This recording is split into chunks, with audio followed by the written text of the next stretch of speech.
नमस्ते दोस्तों। Competitive exams की तैयारी कर रहे हैं तो आप जानते ही होंगे कि भारत के भूगोल से कुछ सवाल तो पक्के आते हैं, है ना। आज हम उन्हीं सबसे जरूरी फैक्ट्स की बात करेंगे और इस तरह से समझेंगे कि आप उन्हें कभी नहीं भूलेंगे। तो चलिए सीधे पॉइंट पर आते हैं। अगर इंडियन ज्योग्राफी के सिर्फ 4 सबसे ज़रूरी टॉपिक्स पर फोकस करना हो तो वो कौन से होंगे? यही सवाल आपकी पूरी तैयारी को एक नई दिशा दे सकता है और आज हम इन्हीं 4 पिलर्स पर बात करने वाले हैं। तो ये रहा हमारा आज का रोड मैप। सबसे पहले हम देखेंगे कि दुनिया के नक्शे पर भारत आखिर है कहाँ। फिर बात करेंगे इसकी इंपॉर्टेंट इंटरनेशनल बॉर्डर्स की। उसके बाद समझेंगे समंदर में हमारे क्या अधिकार हैं और आखिर में कुछ ऐसे कमाल के फैक्ट्स जानेंगे जो आपको बाकियों से आगे रखेंगे। चलिए शुरू करते हैं सबसे बेसिक सवाल से। भारत आखिर दुनिया के नक्शे पर है कहाँ? और देखिए, ये जानना सिर्फ ज्योग्राफी का पहला चैप्टर नहीं है, बल्कि ये हर चीज का बेस है, एक तरह से नींव है। अगर हम पूरी पृथ्वी को 2 हिस्सों में बांटें तो भारत आता है नॉर्दर्न हेमिस्फेयर यानी उत्तरी गोलार्ध में। और जब हम एशिया की बात करते हैं तो ये बिल्कुल साउथ एशिया में एक ताज की तरह चमकता है। तो ये है भारत का पहला ज्योग्राफिकल इंट्रोडक्शन। अब जरा भारत के कोनों को नापते हैं, ठीक है। अगर हम बिल्कुल दक्षिण में चले, मतलब मेनलैंड के सबसे निचले पॉइंट पर, तो हमारी लोकेशन शुरू होती है 8 डिग्री 4 मिनट नॉर्थ लैटिट्यूड से। और यहीं से अगर हम एक सीधी लाइन खींचकर बिल्कुल उत्तर की तरफ जाएं, तो भारत का सबसे ऊपरी सिरा आता है 37 डिग्री 6 मिनट नॉर्थ पर। तो ये तो हो गया नॉर्थ साउथ। अब पूरा पश्चिम देखते हैं। भारत का सबसे पश्चिमी छोर गुजरात में पड़ता है 68 डिग्री 7 मिनट ईस्ट लॉन्जिट्यूड पर। और सबसे पूर्व में जहां सूरज की पहली किरणें पड़ती हैं, अरुणाचल प्रदेश में हमारी सीमा है 97 डिग्री 25 मिनट्स ईस्ट। और यहाँ एक बड़ी दिलचस्प बात है। अगर आप ध्यान दें तो नॉर्थ से साउथ और ईस्ट से वेस्ट दोनों तरफ का फैलाव लगभग 30 डिग्री का है। अब इस 30 डिग्री के फैलाव का मतलब क्या है? इसका मतलब ये है कि अरुणाचल प्रदेश में जब सूरज निकल जाता है तब गुजरात में लोग शायद सो रहे होते हैं। मतलब लगभग 2 घंटे का फर्क। अब सोचिए, पूरे देश में अलग अलग टाइम होता तो कितना कंफ्यूजन होता। इसी से बचने के लिए हमने देश के लगभग बीच से गुजरने वाली एक लाइन 82 डिग्रीज 30 मिनट ईस्ट को अपना स्टैंडर्ड टाइम मान लिया, इंडियन स्टैंडर्ड टाइम या IST। और ये लाइन गुजरती है उत्तर प्रदेश के मिर्जापुर से। मतलब पूरे देश की घड़ियां यहीं से सेट होती हैं। और हाँ, ये वो सवाल है जो एग्जामिनर्स का फेवरेट है। ये जो IST वाली लाइन है, ये किन 5 राज्यों से गुजरती है?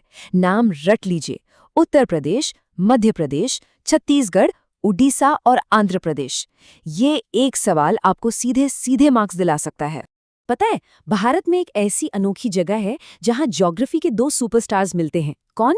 इंडियन स्टैंडर्ड टाइमलाइन और ट्रॉपिक ऑफ कैंसर यानी कर्क रेखा। और ये दोनों एक दूसरे को कहाँ काटती हैं? छत्तीसगढ़ के सूरजपुर जिले में।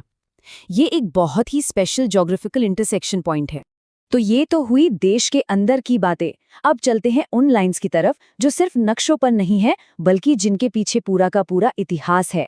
हम बात कर रहे हैं भारत के मेजर इंटरनेशनल बॉर्डर्स की। ये 3 नाम अक्सर एग्जाम में आते हैं।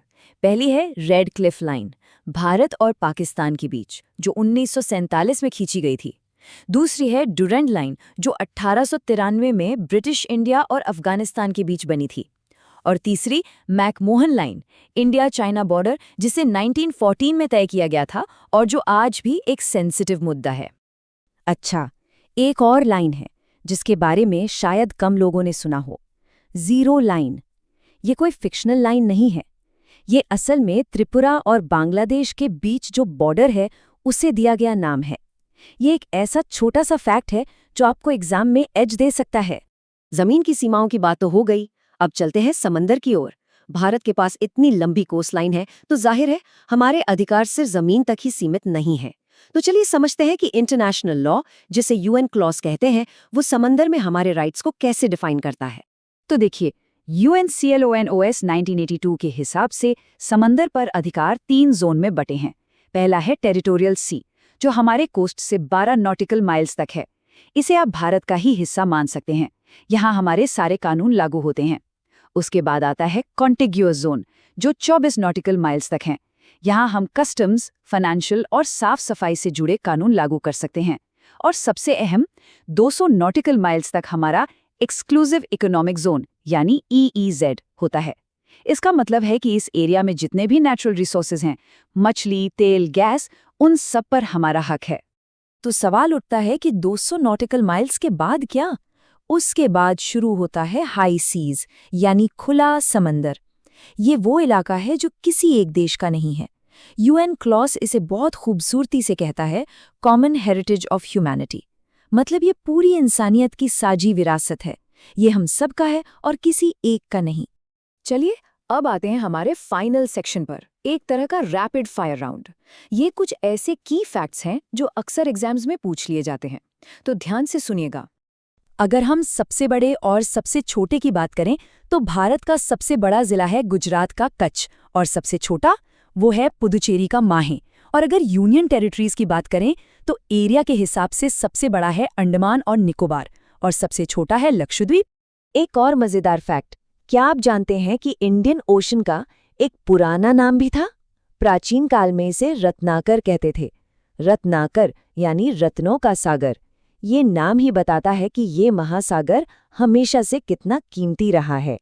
और आखिर में एक आज की जियोपॉलिटिकल हकीकत, इसी रत्नाकर यानी इंडियन ओशन में एक आइलैंड है डिएगो गार्सिया। यहाँ पर यूनाइटेड स्टेट्स का एक बहुत बड़ा नेवल और एयरफोर्स बेस है।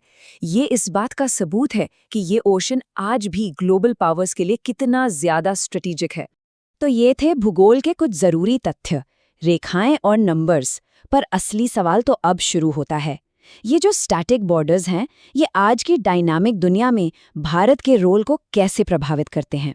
हमारी इतनी लंबी कोस्ट लाइन हमारे लिए एक मौका है या एक चुनौती? हमारी सीमाएं हमें जोड़ती हैं या हमें बांटती हैं? इस पर जरूर सोचिएगा।